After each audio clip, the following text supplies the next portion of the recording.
ju kërkoj ndjes, por e kam të pamundur që ta qel fjalën përshëndetëse për këtë fest të shpirtit të kombit ton, pa ju kërkuar të gjithëve që në emër të këtij shpirti që na lidh me njëri tjetrin që kur ekzistojmë, të mbajmë një minutë heshtje për jetët e pafajshme të të vrarëve në tragjedinë e Kumanovës.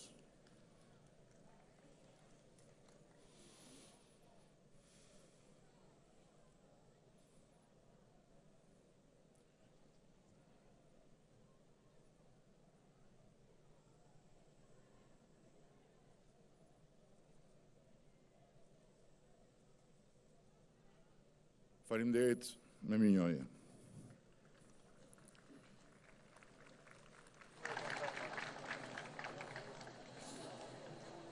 Të dashur Gjirokastër e bukur dhe mikpritëse, fort dashur miq të ardhur sot këtu, shqiptar dhe miq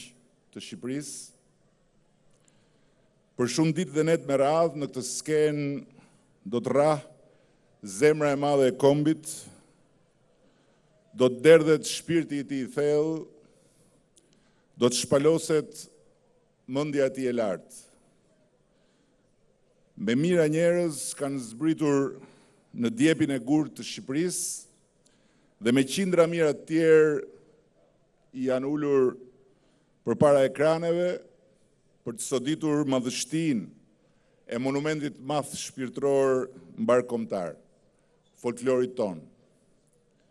Si krijim artistik, ai është dritësim mbi thellat e pafundme të shpirtit të popullit, që është i bukur siç janë të bukura këngët dhe poezitë e tij, siç janë të bukura kostumet dhe vallet, meloditë dhe rrëfimet, mitet dhe legjendat, dialektet dhe të folmet e veta. Është kjo dritë e zbukurës që admirojmë dhe shpesh na qëllon ta dashurojmë për të mos harruar dot më kurrë te baladat, te isot, te kabat, te vajet dhe ninullat. Një dritë që na përpin dhe përpim brenda nesh si pjesë e energjisë që na krijon dhe rikrijon si popull, duke krijuar dhe rikrijuar identitetin ton në pafundësinë e gjeneratave që ikin dhe vinë, të lidhura me njëra tjetrën përmes kësaj drite. Një festival folklorik na mundson të ndihemi pjesë e kësaj pafundësie kohore, teksa shohim si në një pasqyrë të stërmadhe shpirtin e popullit të cilit i përkasim. Edhe një pjesë e gjithë secilit prej nesh do të shfaqet do e mos aty në atë pasqyrë, e njësuar me tërsinë, por dhe krejtë dallueshme në sytë e shpirtit ton, përmes spektaklit pa shembull të ngjyrave, zërave, tingujve, ritmeve dhe lëvizjeve. Por secili nga ne do të ketë me siguri një moment kur papritur diçka do të zgjohet për të jetuar zbrëndshmi si në një ëndër të madhe, duke na bërë të ndjehemi pjesë e një të tërë shpirtërore, e një thelbi akohor dhe të pakufizueshëm, që pikërisht pse kur nuk i është përgjigjur plotësisht ligjësive të historisë dhe të përditshmes, ja ka dalë dhe do t'ja dalë gjithmonë të na mbaj bashk si shqiptar. Ligjësitë e këtij thelbi janë të pashkruara dhe intuitive, shprehen ndryshe, ecin përmes improvizimit, kontrastit, dinamizmit, koncizitetit,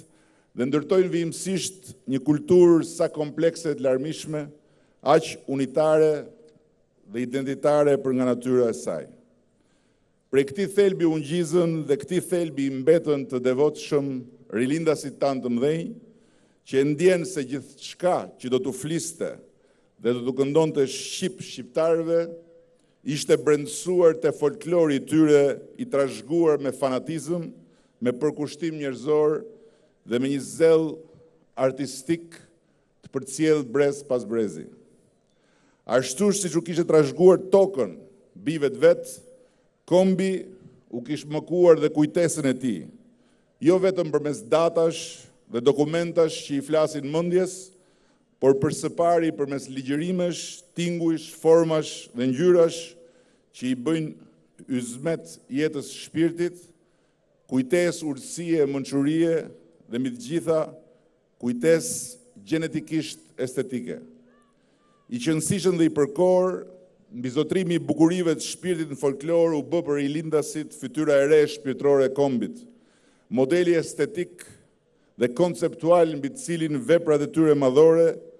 u ngritën si kolona të reja të një kulture të lirë dhe moderne. Të dala natyrshëm nga themelet e thella të krijimit popullor, si thesar dhe dokument absolut i shqiptarsisë son, ato vepra u bën ndritshim dhe shpëtim kombëtar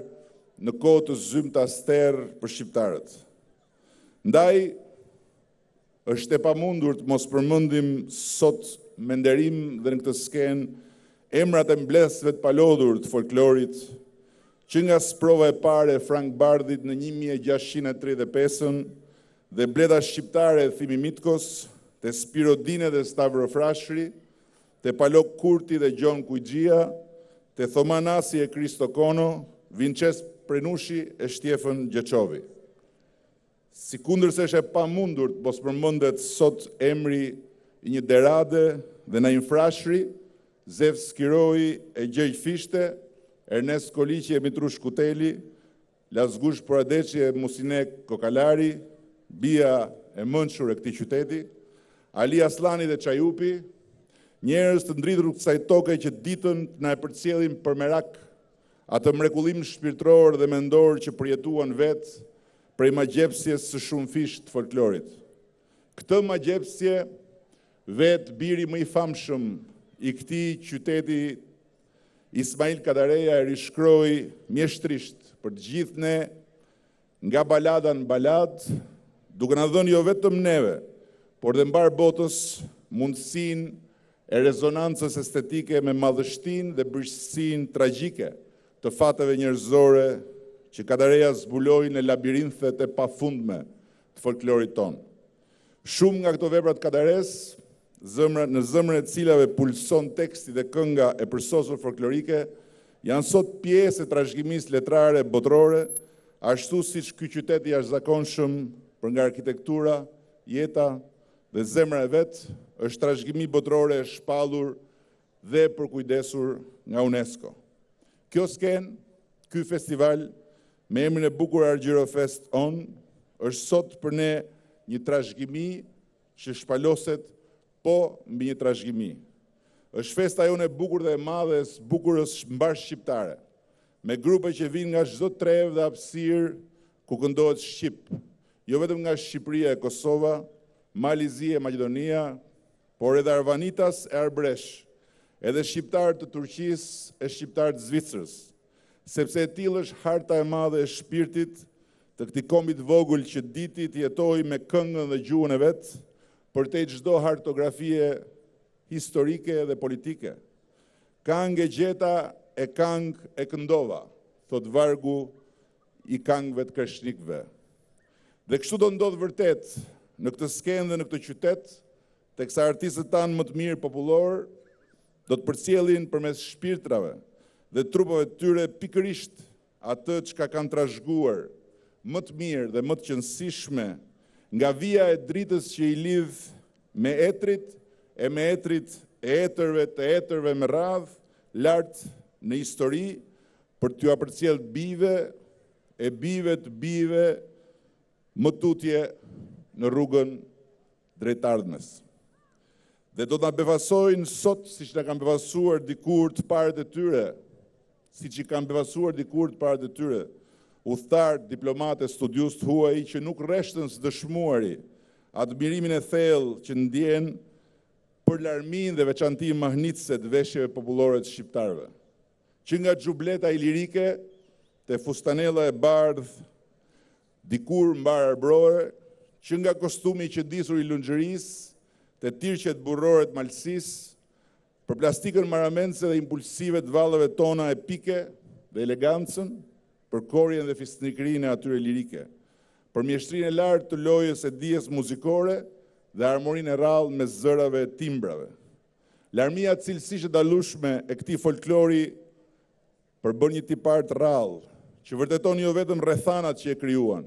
por dhe një prirje të natyrshme në zemër të kolektives për një respekt dhe kërkim të përhershëm dhe të brëndashkruar vlerave tona më të mira, për të njohur dhe të çmuar ndryshimin dhe të ndryshmen. Përvoja dhe cilësitë etike më të mira të shqiptarëve na kanë mësuar dhe garantuar në shekuj kuptimin dhe pranimin e tjetrit si pjesë e domosdoshme e jetës. Ndaj, vjen natyrshëm dhe harmonishëm në këtë festival folklorik edhe ajo pjesë e jona që na është pasuruar prej vlerave të tjetrit. Vijnë elementet e folklorit dropullit, arumun,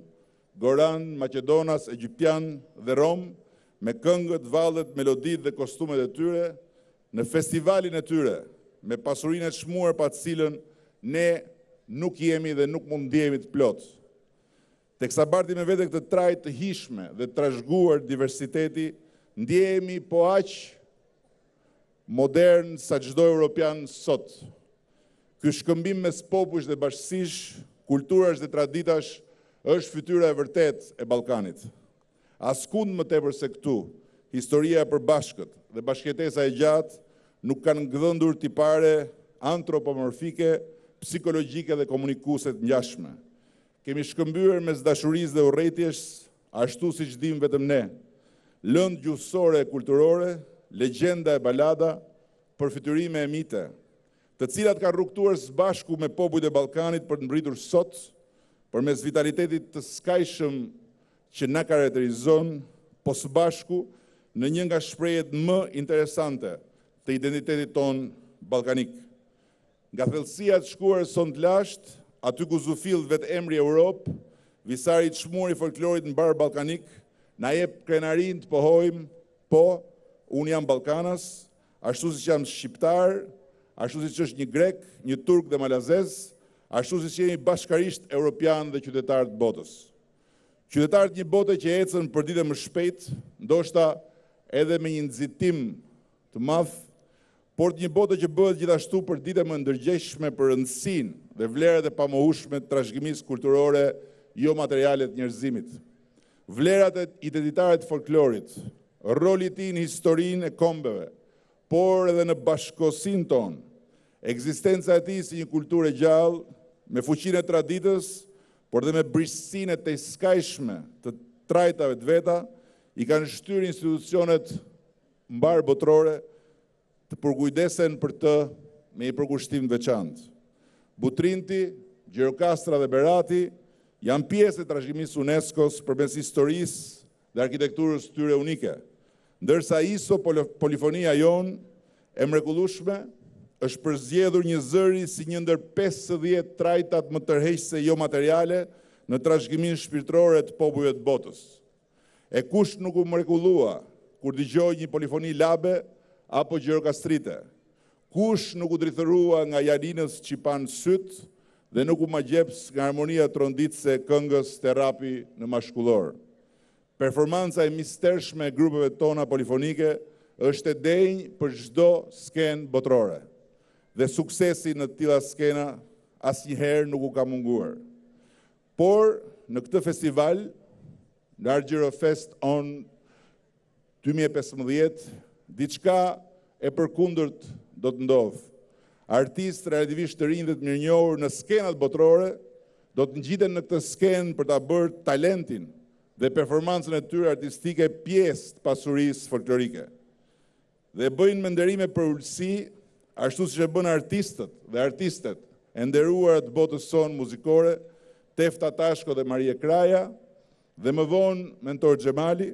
të cilët ngritën në stade të panjohura, por gjithnjë thellësisht burimore, pjesët më të arrira të pasurisë sonë folklorike. Sepse popujve që u këndon zemra janë popull të bukur. Dhe ne shqiptarët jemi një popull i bukur sepse na këndon zemra. Let na këndoj pra zemra në ditët dhe netët e këtij festivali dhe le të këndoj dhe më fort zemra bive e bijave të populli që do të ngjiten në skenën e këtij festivali për të kënduar Shqipërisë që ishte, është dhe do të bëhet. Faleminderit.